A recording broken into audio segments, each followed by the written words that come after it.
Gentlewoman from California is recognized. Thank you, Mr. Speaker. I thank the gentleman for yielding, and I thank him for his great leadership working with Ranking Member Capco on bringing this bipartisan legislation to the floor for a bipartisan commission.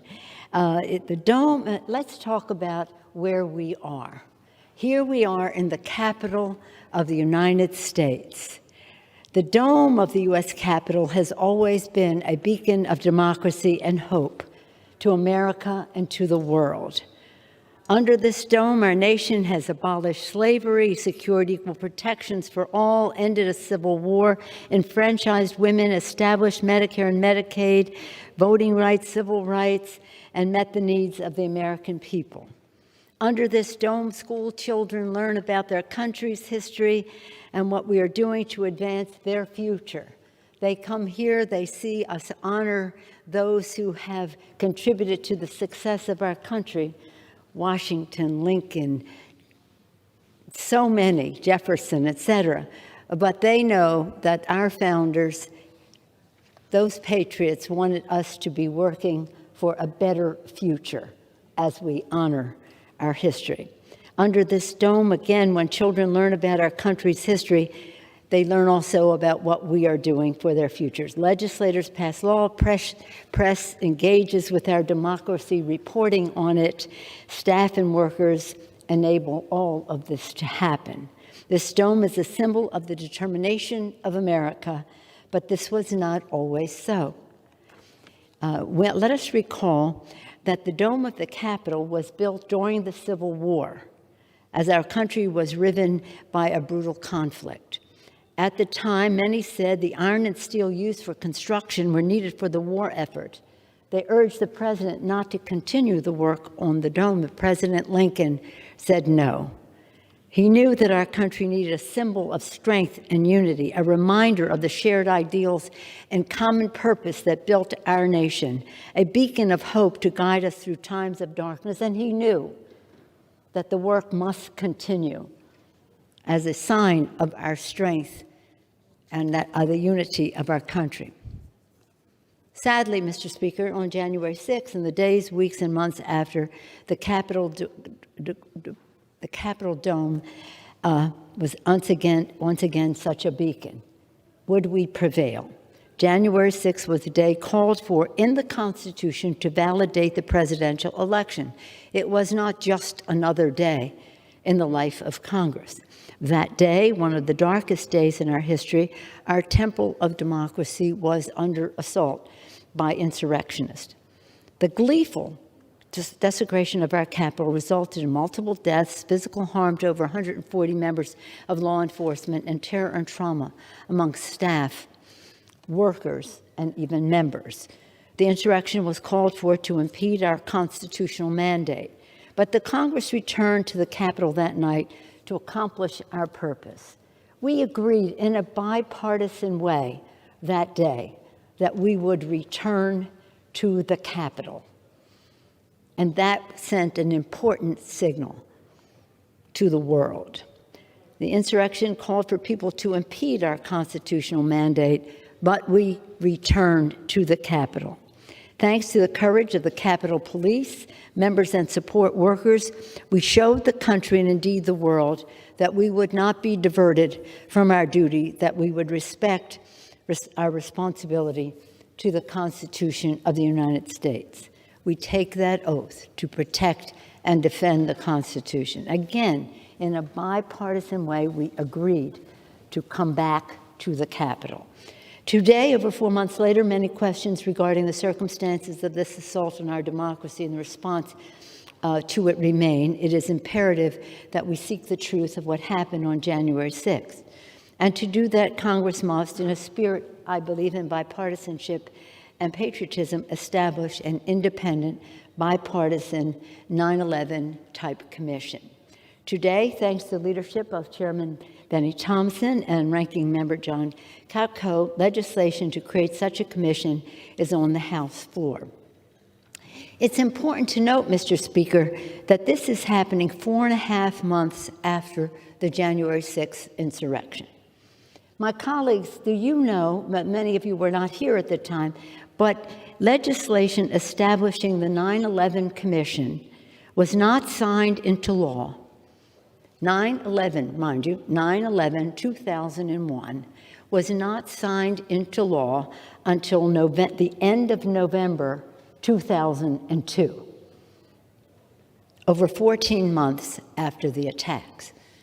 So people have been saying, how come we don't have a commission? Well, it takes time to build the bipartisanship, come to agreement. And let us hope that the leadership that Mr. Thompson and Mr. Katko have demonstrated will be leadership that we will follow, that we will continue in the most bipartisan way in order to seek the truth. Today, after 4 months later, many questions regarding the circumstances still exist. This commission is designed to be impartial and experienced. The legislation requires that the commissioners be, quote, prominent United States citizens with national recognition and significant depth of experience. It also indicates that they should not be members of Congress or members elected in other capacity. Commissioners will be appointed from the highest echelons of government service, law enforcement, civil rights, civil liberties, and privacy, the armed forces, intelligence, counterterrorism, cybersecurity, technology, and law.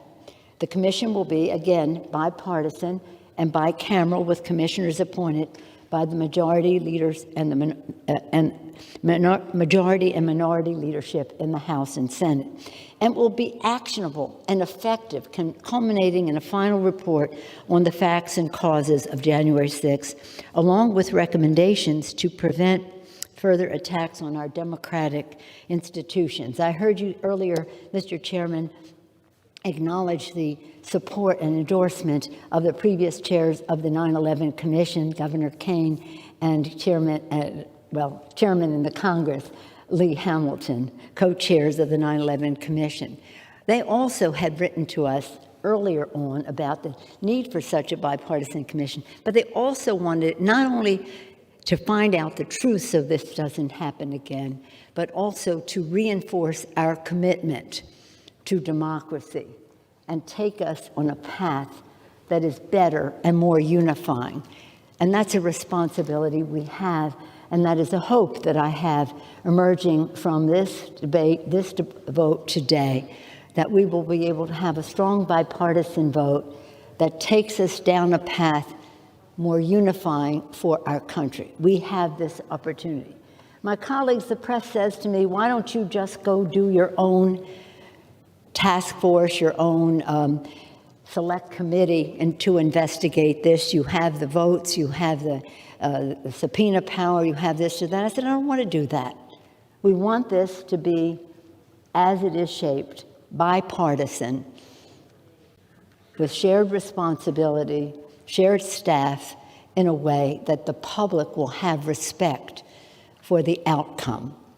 To that end, 140 national security leaders have called for such a commission, writing, and this is what they've said, the events of January 6th exposed severe vulnerabilities in the nation's preparedness for preventing and responding to a domestic terrorist attacks.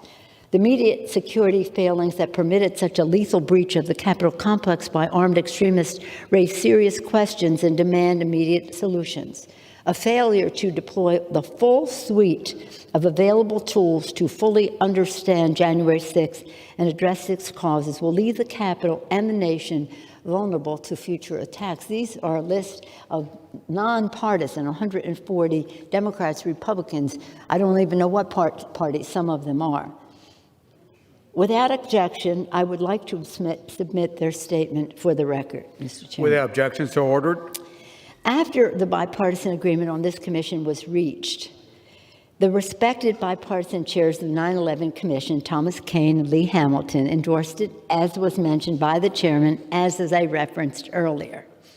I want to repeat, because I think it bears repetition, we very strongly urge House members to support H.R. 3233, the Bipartisan National Commission to investigate the January 6th attack on the United States Capitol complex.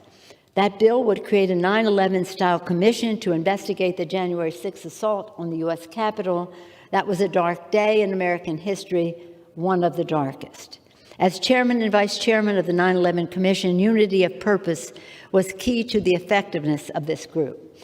We put country above party without bias, the events before, during, and after the attack. We sought to understand our vulnerabilities in order to prevent future attacks or future acts of terrorism. The chair and vice chair went on to say, today democracy faces a new threat.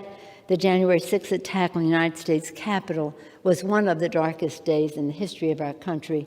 Americans deserve an objective and accurate account of what happened.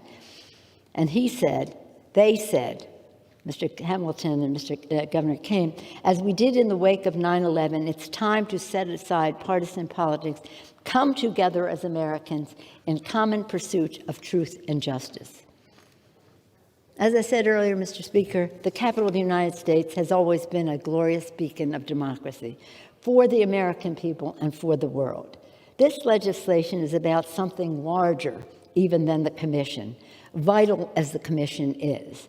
This legislation is about our democracy, about ensuring that the Capitol Dome remains a symbol of freedom, about preserving America's role as an emblem of resilience, determination, and hope to the world. Indeed, creating this commission sends a resounding message to terrorists both at home and abroad. The commitment of the United States Congress to the Constitution and to the American people is unshakable. In establishing the truth of January 6th, this commission will protect our temple of democracy and our democracy itself, and it will ensure that such an attack shall never happen again. Can you just not wait, my colleagues, for a time very soon when children come here to learn, where the press can cover in a more open way, where the American people can come into the people's house? That's what this body this chamber has been called, the people's house. Come to witness the debate that affects their lives. And whatever our disagreement about policy, that they are assured that we are unified in our commitment in honoring our Constitution, respecting the institution in which we serve. At that, I urge a strong bipartisan vote for H.R. 3233, to establish the National Commission to investigate the January 6th attack on the United States Capitol complex. And I do so with the greatest appreciation and respect to Chairman Benny Thompson and to Ranking Member Cadco, and hope, again, that the spirit of bipartisanship that they engendered in bringing this legislation to the floor will only grow as we go forward with the Commission and with its recommendations. With that, Mr. Chairman, I yield back the balance of my time. Thank you. From Mississippi reserves. Gentleman from New York is recognized. Thank you, Mr. Speaker. And I want to thank the Speaker for her comments. And I want to just reiterate for everyone to understand, the way that Mr. Thompson and I crafted this bill, we crafted it in such a manner to make sure that it would be depoliticized entirely. There is an